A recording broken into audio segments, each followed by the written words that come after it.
Hello, I'm back to Talking Blues, your source for all things Everton. I'm James Pendleton, and I'm here to talk about our upcoming game against Fulham. It's obviously another really important game for us, a team who, if we had our 10 points and we were kind of in that stage of the season where we are now, we'd be right up amongst them. I think we'd actually be ahead of them in the league by a couple of points. They're a side who I think I kind of thought might struggle a little bit this season. Wasn't sure about Raul Jimenez. I thought they'd miss Mitrovic loads, obviously, as any team would. Maybe a couple of their players who played well last season maybe would struggle again in the Premier League. There's a lot of talk about Paulinho, loads of things. But they're, to be fair to them, they're having another good season. They've obviously got to the semi-final of the League Cup. They beat us on penalties, very unfortunately. And obviously they're having another decent season in the league. The league is quite tight, so obviously I think they're 13th maybe or 14th, but a couple of wins and they could be 9th, 10th kind of position. And obviously at the end of the day, they are Fulham, who were a club who came up sort of early noughties, established themselves, and then by the time they went down, it was a bit like when Stoke went down or Swansea went down for me. Teams who've been there for so long, you kind of forget that they're not an original kind of Premier League member. They're a team who've come up and did really well to consolidate, had some good seasons, had some very good seasons actually, to be fair, had some less good seasons where maybe they were a bit closer to going down, and they had the great escape with, I think that was under Roy Hodgson obviously, and they've yo-yoed a little bit last couple of seasons, but they're back up now, doing well, and our record against them at the minute is terrible. I think we haven't won in the last 5 games against them, I believe. An absolute shocker. So obviously we beat them at Craven Cottage in 2020, 3-2. I think Calvert-Lewin scored twice and Decore scored.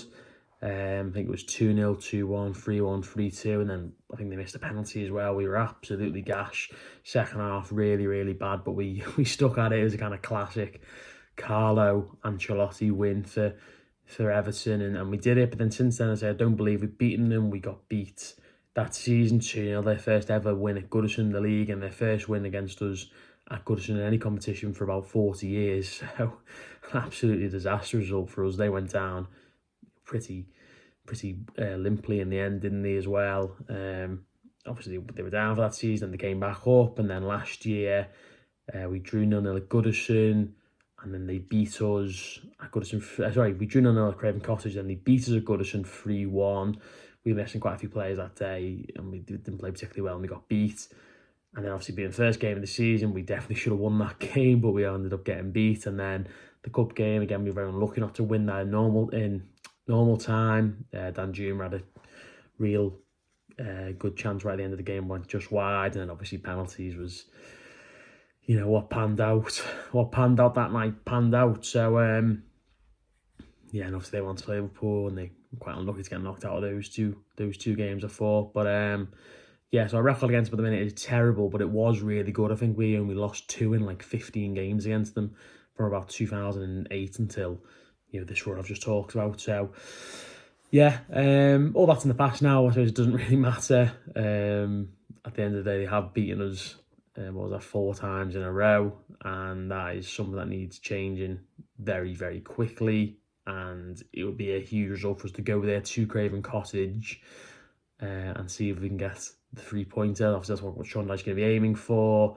We stopped the rut against Villa in terms of league games, and now it's just the case of getting back on the bandwagon now and really trying to get 3 points. Obviously, that won't be easy. I think they've won 5 of their last 6 games at home. The game they did was against Burnley, which is interesting enough, I suppose. Obviously, they're a team who are around us, and if they can beat them, then surely we can go there and get some sort of result. But it's not going to be easy to say there.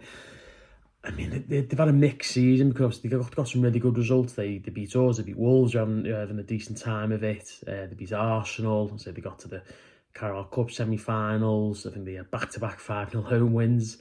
But then they got battered against City. They lost to Chelsea. I think that was their last league game, which obviously isn't a terrible result, but I just mean they've had some mixed results over the course of the season. I think they got beaten quite badly at home by Brentford. So it's been a strange one for them. They lost in the last minute to Man United. Well, obviously that game I recall very well because Man United looked like they were going to be really struggling. They came out with a result there, but yeah, it's not going to be an easy game by any stretch of the imagination. In terms of our team, what we can do, obviously, we've got to focus on ourselves. I would imagine it's going to be a case of Pickford obviously coming back in goal. In it right back, I mean, I'm not sure. I mean, Ashley Young got to play for the 21s recently, getting back to full fitness, but James Coleman's still my kind of go-to there at fullback. I don't think he's going to be ready.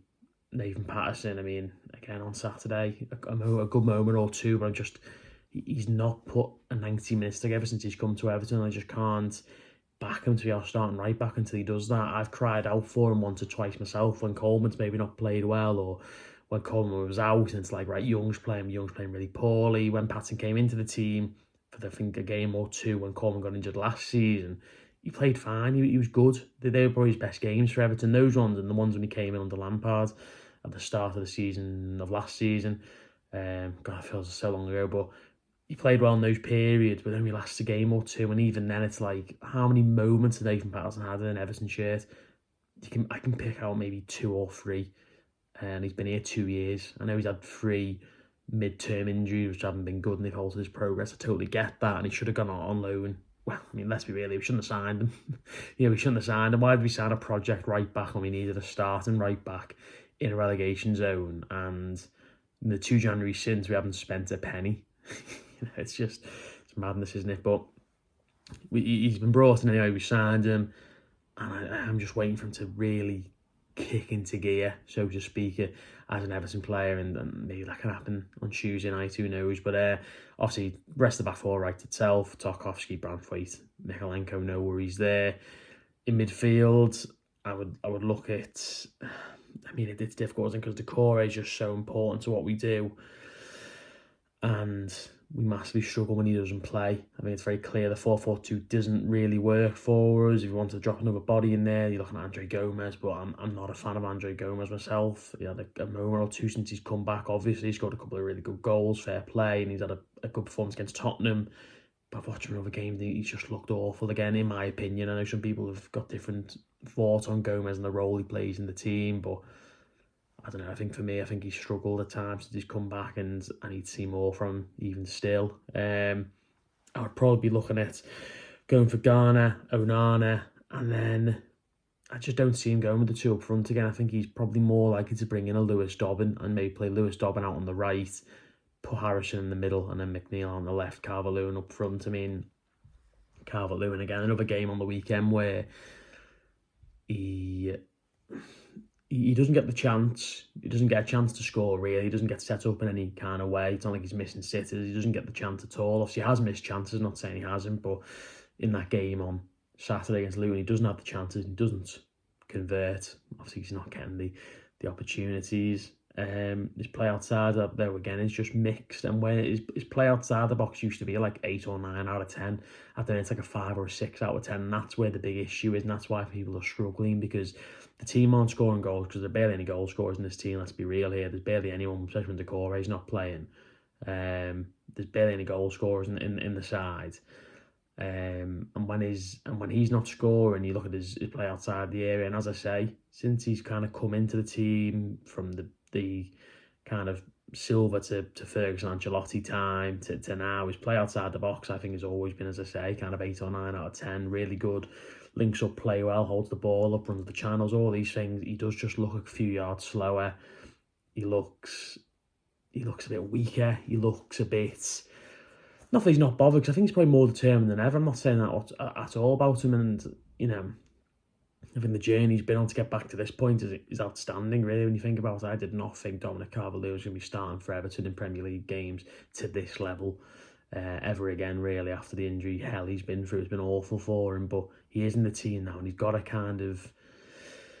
If he's not scoring, he's got to be getting back to that 8 or 9 outside the box striker, but he's got to be scoring goals as well, because we need him, and we need him too. And I say he's had games that he hasn't scored, but he's played well, and the team have won, and that's fine. That's what you're looking for in a striker at kind of the base level. That's what you want to do kind of first and foremost, because if he's scoring the odd goal, but then his all-round plays crap, that can lead to bad things in the midfield, and that can lead to conceding chances and goals, and ultimately it affects you in a different way. So I think you're not just looking for players to score goals. Obviously, at the minute it'd be great, but especially when the unit behind him is so lacklustre in some departments, I just want to see more from outside the box, and that's when I think the goals will come, and he gets that confidence outside the area.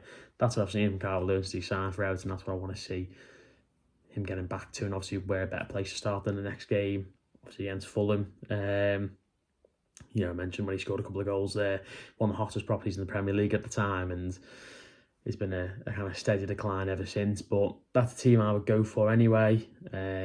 Obviously, you can look at maybe bringing Danjuma in, but I just don't think he will. I mean, again, I've seen so little from Arnold Danjuma that makes you think I'm not sure why he gets so much clamour, because he needs to do more for me. It hasn't happened, and obviously he hasn't been getting rewarded with those starts, which I think he would if maybe when he plays in the games he did more in the impact that he has, but hasn't had that so much at the minute. The team should be fresh. They've only played that one game since coming back off the sort of mini winter break. It's been so strange that we've only played one league game since New Year's Day. And I think we're going to go into the game on Tuesday. It's going to be the penultimate day of January, which is just so odd. Played 3 cup games, of course. Won 1, drawn 1, lost 1. But yeah, getting back to league action is going to be nice, and obviously trying to get back into the swing of things, the league. But this is a result. This is a game where I look at it and say Luton lost there, Sheffield lost there, obviously Burnley won. So it'd be a great chance to get a point in on those teams around us. Playing on the Tuesday night, of course, trying to get ahead there. And then going into Saturday's game against Tottenham, which is going to be very, very, very tough. And it's the kind of game where I'm looking at trying to get a point from. This is the kind of game where you really want to win. So, look, I think it's going to be a difficult game for Everton. And if Everton gets something from it, I think that'll be a decent result, given where both teams are at the minute, how both teams are playing, the confidence levels, these sorts of things. But in terms of what Everton need right now, they need to start picking up wins just to get clear of this. Hopefully to get some of the points back from the appeal, and that will obviously give us more of a boost. But for the now, we just need to get back clear of the bottom 3, because if we start to seep into that, that's when I think people are going to start panicking and start getting on the team again a little bit. So yeah, hopefully a big win tomorrow night. Not going to be easy, and I mean, there's a chance that obviously Everton could come away again empty-handed because they're not playing a bad side here. But it's a team Everton can beat, and it's a team we definitely owe one after the 2 games already had this season. So let me know your thoughts down below on the team. Let me know what you want to expect from Tuesday and what you think we'll see. And we'll see you next time. Nice one, and up the toffees.